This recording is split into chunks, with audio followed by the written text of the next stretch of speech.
Our company offers service agreement plans because you should have your system maintained twice a year.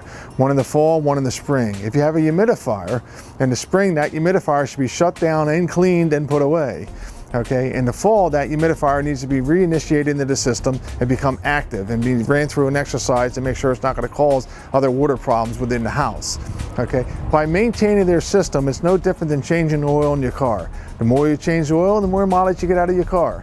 The more you change your air filter, the better gas mileage you get in your car. Your house is the same thing. The only difference with your house heater is it's going to be in your house for 30 years and it's going to watch 5 cars come and go out of your driveway.